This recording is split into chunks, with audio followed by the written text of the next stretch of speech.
Okay, so I don't know about you guys, but while I was growing up, my mom drilled into my head, you're going to college. You're gonna go to college. After you do that, you're gonna graduate, you're gonna get a bomb job, you're gonna make match money, you're gonna buy all the things you want, and you're gonna achieve your dreams. And I thought that was true, you know?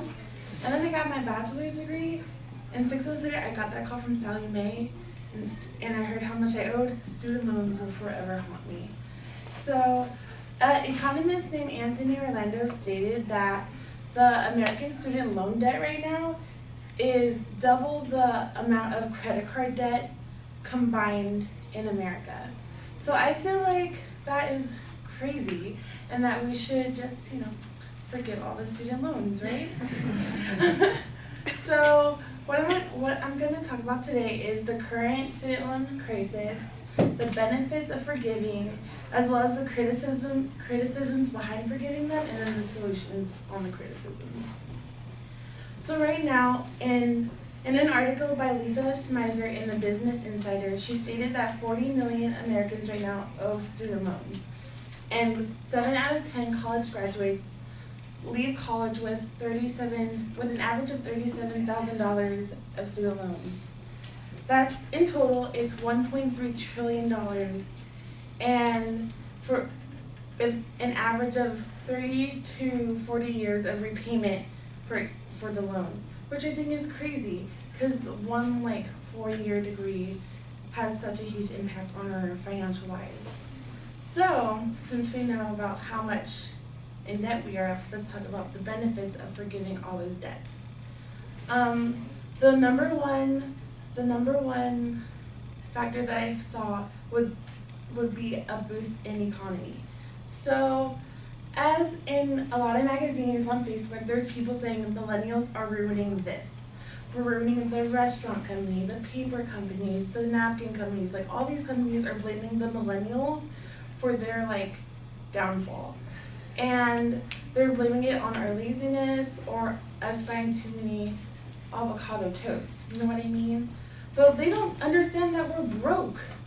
Most of graduated college students have to pay an average of $300 a month toward their student loans. And that plus rent, bills, utilities, we're broke. We don't have money to spend on your restaurants and stuff like that, you know? And in an economic article in Fusion.net, they said that if loans were forgiven, we would have so much more disposable income that we can spend on the ailing sections of the economy. So there would not be many articles saying that we're ruining everything. Another main factor was how we would be a happier people if student loans were forgiven. Because number one, we wouldn't be as anxious to do higher education because of student loans. We would have more confidence into pursuing our dreams rather than focusing on how much it would cost.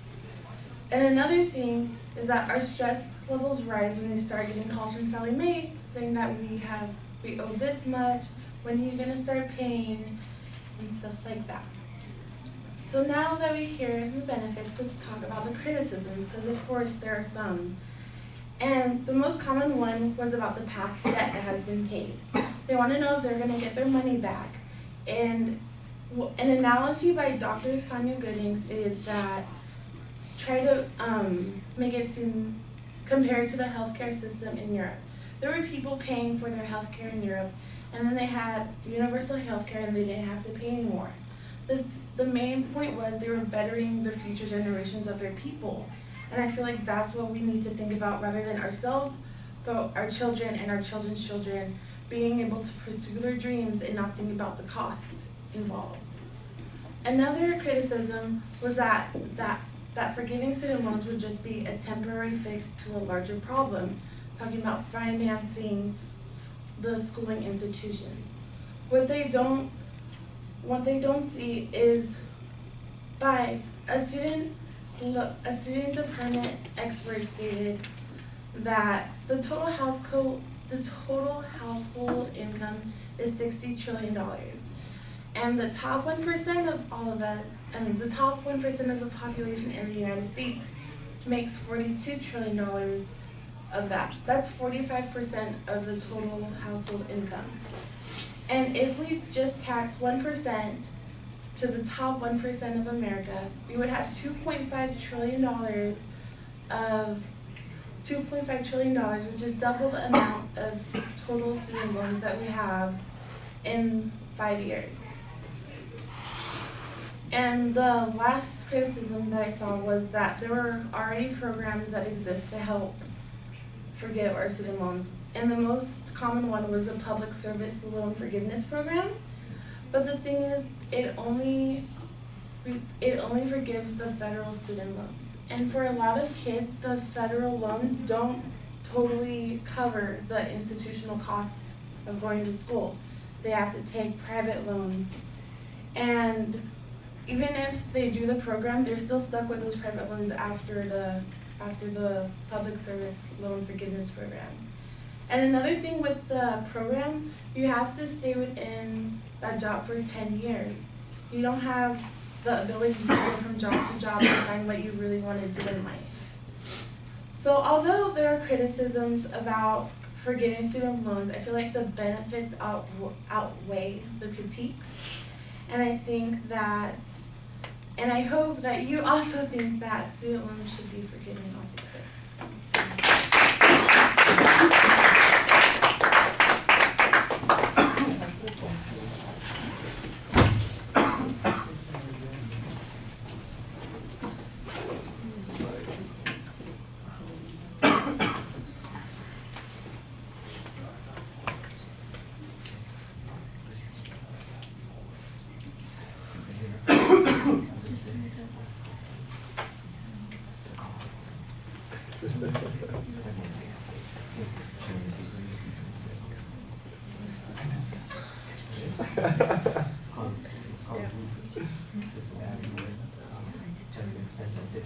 I couldn't do it.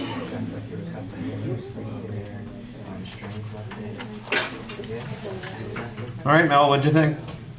I liked your personal story to start off with. I thought, I feel like I could relate to it because I had the same thing growing up.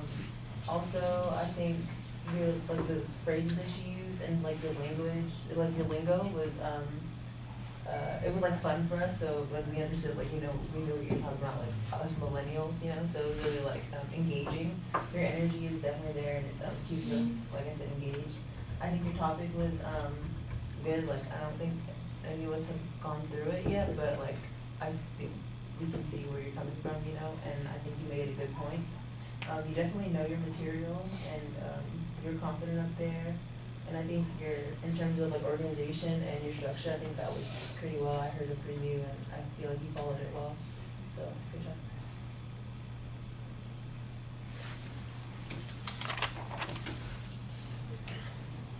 All right, I like the experience that you had at the beginning as your attention device. You've got some statistical information that you're also using when you compare it to credit cards. I thought that was pretty good, it's showing how significant and important the issue is. The notion that people are under duress because of the student loans, I think, needs to be documented a little bit more. You mentioned at one point, I think it was an estimate about students who leave college with upwards of $30,000 in loans. And I'm sitting here thinking, well, that's basically the cost of a car.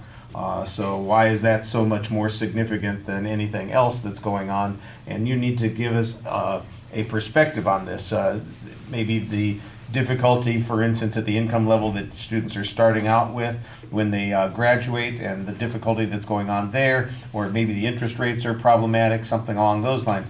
I do think that you did a nice job suggesting that there are some economic consequences to this because of the debt burden. That means that there's less money available. By the way, I don't know that the napkin companies have been complaining about the millennials. Maybe they have. I've never heard any of that. That sounded a little bit strange. So I think that there's something that's going on there. That you were talking about, that spending patterns are different for particular groups, and that's having a negative effect on the economy. That's the argument that you want to make. I just think that it needs to be made a little bit more strongly. I'm still left wondering, what happens to whoever laid out all of the cash for these loans in the first place? Do we just eat it, like if they're federal loans, and say, okay, well, we'll add that to the debt, and we'll just pass it on to the next generation, and they can pay for it in future taxes? That's kind of the comparison that it sounds like you're making when you talk about Europe, and you say, well, they did that with healthcare, so maybe we ought to be doing the same thing here. That seems a little underdeveloped here. It's maybe a nice way to begin talking about that issue, but it's not really extensively developed. I did think that you kind of lost your organizational structure in the last half of the speech. You were better off at the beginning of the presentation. When you got to the solutions, I think that they're a little underdeveloped. Generally, the presentation is okay. All right, thank you.